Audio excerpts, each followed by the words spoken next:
ఇక అమీన్పూర్ పరువు హత్య కేసులో ముగ్గురు అరెస్ట్ అయ్యారు. నిన్న శ్రావణ్ సాయి అనే యువతి తల్లిదండ్రులు దారుణంగా కొట్టి హత్య చేశారు.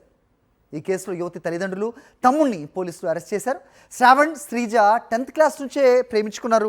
తనను పెళ్లి చేసుకోవాలని శ్రావణ్పై శ్రీజ ఒత్తిడి తెచ్చింది. అయితే వీళ్ళ ప్రేమ వ్యవహారం తెలుసుకున్న శ్రీజ పేరెంట్స్ పెళ్లి విషయం మాట్లాడాలని చెప్పి యువకుడిని ఇంటికి పిలిపించారు. అక్కడే క్రికెట్ బ్యాట్తో శ్రావణ్ను కొట్టి చంపేశారు. తీవ్ర గాయాల పాలైన శ్రావణ్ సాయి మృతి చెందాడు. అతని మృతదేహానికి పోస్ట్మార్టం పూర్తి చేసి స్వగ్రామం విజయవాడకు తరలించారు. రేపు శ్రావణ్ సాయి అంత్యక్రియలు జరగనున్నాయి. రైట్, ఘటనపై మరిన్ని అప్డేట్స్ మా కరెస్పాండెంట్ అమర్ని అడిగి తెలుసుకుందాం. అమర్, చెప్పండి. సో శ్రీజ చేసిన ఒత్తిడి అతని ప్రాణాలు తీయడానికి దారితీసినట్టుగా చెప్పొచ్చు. సో ప్రస్తుతం ఆ అమ్మాయితో మాట్లాడే అవకాశం దొరికిందా? పోలీసులు వాంగ్మూలం ఏమైనా తీసుకున్నారా? అయితే ముగ్గురిని కూడా అరెస్ట్ చేసినట్టు తెలుస్తోంది. ఆమె తల్లిదండ్రుల్ని, తమ్ముడిని.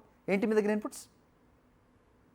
అమీనాపూర్ పరువు హత్య కేసులో ఇప్పటికే ముగ్గురిని అదుపులోకి తీసుకున్నారు. శ్రీజ సంబంధించిన ఏదైతే ఇప్పటికే ఆమె హెల్త్ కూడా బాగలేకపోవడం, ఆమెను ఆసుపత్రికి కూడా తరలించడం జరిగింది. ఆసుపత్రిలో ఒకవైపు చికిత్స కూడా వైద్యులు అందిస్తూ ఉన్నారు. ముఖ్యంగా చూసుకుంటే ఈ కేసులో ఇప్పటివరకు ముగ్గురిని అరెస్ట్ చేశారు. శ్రీజ తండ్రితో పాటు వాళ్ళ మదర్ని, మరోవైపు వాళ్ళ తమ్ముడిని, మొత్తం ముగ్గురిని అదుపులోకి తీసుకొని పోలీసులు విచారిస్తున్నారు. ఎలా హత్య చేయాల్సి వచ్చింది, పరువు హత్యనా, ఇంకేమైనా కారణాలు ఉన్నాయి, ఇవన్నీ కూడా ప్రస్తుతం పోలీసులు ఆరా తీస్తున్న పరిస్థితి ఉంది. అయితే 9వ తేదీన శ్రీజ, శ్రావణ్ సాయి ఇద్దరు కూడా ఫోన్లో మాట్లాడుకున్నారు. రాత్రి సమయంలో శ్రావణ్ సాయి ఏదైతే అమీనాపూర్లో ఉంటున్నటువంటి వారి ఇంటికి చేరుకున్న క్రమంలోనే ఇటు శ్రీజకు సంబంధించిన తల్లిదండ్రులు మందలించే ప్రయత్నం చేశారు.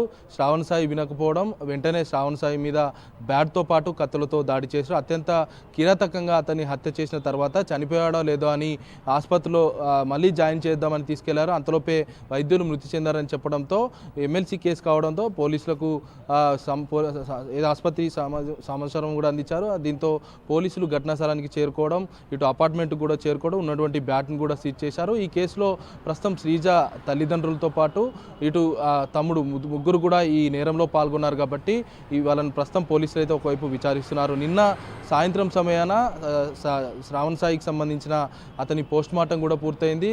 స్వగ్రామమైన ఏపీ విజయవాడ కూడా తరలించారు. ఇవాళ అంత్యక్రియలు అని పూర్తి కానున్నాయి. ముఖ్యంగా చూసుకుంటే ఈ కేసులో ఏదైతే పరువు హత్యకు సంబంధించి పూర్తిస్థాయిలో వివరాలు కూడా రాబడుతున్న నేపథ్యంలో ఇవాళ అంత్యక్రియలు పూర్తవుతాయి. పూర్తిస్థాయిలో అతనికి తల్లిదండ్రులు ఎవరు లేకపోవడంతో అతని పెద్దనాన్నైన వెంకట సాయి అతనే దగ్గరుండి కూడా అతని అంత్యక్రియలు కూడా చూసుకోనున్నారు. రైట్ అమర్.